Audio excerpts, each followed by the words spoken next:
রেডিওতে শম্ভু মিত্রের কবিতা শুনে ক্লাস 5-এ শান্তিনিকেতনে স্কুলের সঙ্গে বেড়াতে গিয়ে মাইকে একজনের গলা ভেসে আসছিল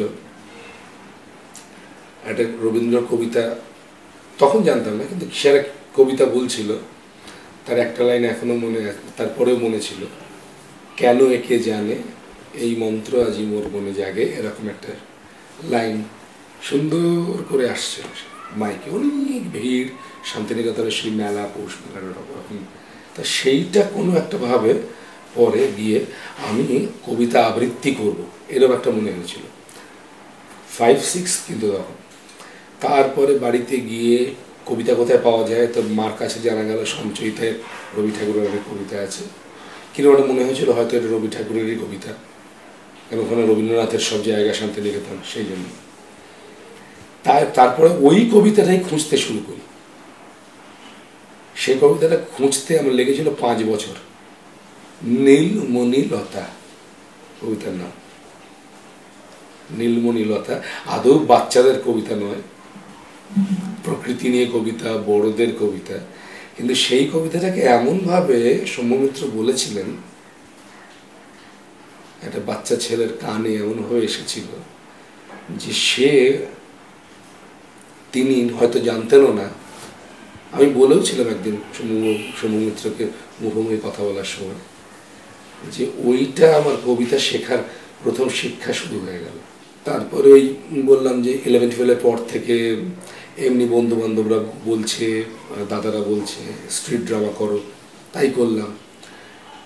কলেজ শেষ হলো, আমার এক বন্ধু নভজিৎ বলে, সে এই এখন কলকাতায় এসছে, থাকে লন্ডনে।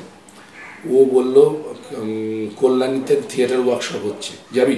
নাটকের ওয়ার্কশপ। আমি জানি না, ওই আবার সেই কথায় একটু আগে তুমি বললে খায় না মাথায় দেয়, জানি না, চ মজা হবে খুব, চ। তা 3-4 জন বন্ধু মিলে, আমি সুভাষিস গাঙ্গুলি, নবজিৎ, 3 জন মিলে কল্যাণীতে চলে গেল। গিয়ে বিদ্যুৎ নাগ প্রয়াসের ডিরেক্টর ছিলেন উনি, আর ওনার সঙ্গে আরো 2-3 জন ছিলেন।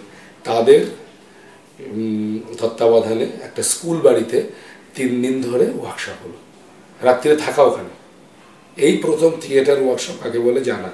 তারপর হঠাৎ আমার ওই বন্ধু এসে বলে, নবজিৎ এসে খবর দিল, নান্দিকারে হচ্ছে, ও ওয়ার্কশপ করবে, থিয়েটার ওয়ার্কশপ, যাবি? ওটা ইন্টারভিউ নেবে, কবে? অমুক দিন। চ গেলাম। এই যাবার আগেই আবার কিন্তু কোথায় হয় নাটক শেখা যায়, কোথায় অভিনয় শেখা যায়, কোথায়?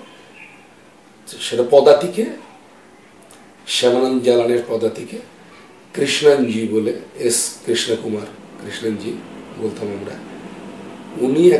উনি ওরকম সপ্তাহে বোধহয় 3 দিন থিয়েটারের শেখাতেন। সেখানে ঢুকে গেলাম নান্দিকার ঢোকার আগেই। এই যে সময়টা চলছে, এই সময় অজান্তে বা জ্ঞানত বা অজ্ঞানত মাথার ভেতরে পাক খেতে শুরু করছে যে অভিনয় করবো, অভিনয় করলে বেশ ভালো লাগবে, করতে খুব ভালো লাগছে, আনন্দ হচ্ছে খুব করতে। ওইটা বড় কথা। মানে জীবনে প্রথম একটা জিনিস করছি যেটা আমাকে খুব আনন্দ দিচ্ছে। খেলাধুলোতে আনন্দ দিত, ছবিও আঁকতাম ছোটবেলায়, দিত, কিন্তু এইটা যেরকম আনন্দ দিচ্ছে এরকম আর কিছুতে কোনোদিন পাইনি। পণ্ডিত বিজয়শঙ্করের ক্লাসে কথক শেখার জন্য। এই কিন্তু নাচ মানে কি, মানে অভিনয়ের জন্য নাচ। কদিন পরই, মানে 3 দিন ওখানে, 1 দিন নাচ হয়ে গেল, 4 দিন হয়ে গেল। কদিন পরই ঢুকলাম হচ্ছে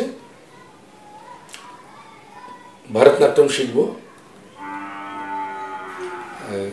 থাঙ্কুমণিকুট্টের ইনস্টিটিউশনে। তা শিখতে গিয়ে ভারতনাট্যম তো হলো না, হলো কথাকলি। কেন? সেখানে রবিন বলে একজন, সে কথাকলি শেখায়। তো কথাকলি শুরু হলো।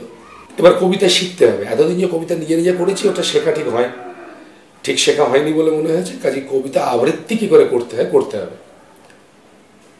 গেলাম প্রদীপ ঘোষের কাছে, মানিচক্রে ভর্তি হলাম। মাইম করতে হবে, মাইম শিখতে হবে। চলো শিখলাম প্রথমে ধ্রুবদার কাছে। তো এই সময় ইন্টারভিউ দিলাম নান্দিকারে। অভিনয় করতে বলেছিলেন এক দাদু বয়স্ক লোকের অভিনয় করেছিলাম। করতে করতেই বলেছিলেন যে আচ্ছা এবার এই দাদু নাতির সঙ্গে কথা বলছে, কি করে হবে? তো সঙ্গে সঙ্গে নাতির অভিনয়। তো এইগুলো করে টোরে খুব বোধহয় ইমপ্রেসিভ হয়েছিল ইন্টারভিউটা। তোমার মনে আছে? হ্যাঁ, দাদু দাদু দাদু কথা বলছে নাতির সঙ্গে, নাতি কথা বলতে, তারপরে দুটো একসঙ্গে করছিলাম। কি দাদু ভাই তুমি কেমন আছো? আমাকে লজেন্স দাও না, লজেন্স দাও। লজেন্স বেশি খেতে নেই বাবা, লজেন্স খেলে দাঁত নষ্ট হয়ে যায়। লজেন্স খাবো, লজেন্স কিছু হয় না, দাও না দাও না, এরকম করছি। এর বানালাম এখন, কিন্তু এই ধরন আর কি। তো তাতে খুব মজা হয়েছিল আর কি। একই সঙ্গে 3 রকম 4 রকমের নাচ, বেসিক, সবই কিন্তু বেসিক প্রাইমারি লেভেলে, মানে যেটা আমার অভিনয় কাজে লাগবে বলে আমি শিখছি। তার সঙ্গে রেওয়াজ, তার সঙ্গে আবার কবিতা আবৃত্তি শেখা, এর সবগুলোই কিন্তু একটা ফোকাসে যাচ্ছে, সেটা হচ্ছে কি করে আমার অভিনয়কে আমি সমৃদ্ধ করব, কি করে শরীর কাজ করবে, গলা কাজ করবে, মন কাজ করবে, ছন্দ কি করে শিখবো, বলার ছন্দ, চলার ছন্দ, কথার ছন্দ, গানের ছন্দ, সব কিছু, হাঁটার ছন্দ কি করে আসবে, এসব কিছু ওটাকে তখন তৈরি করছে।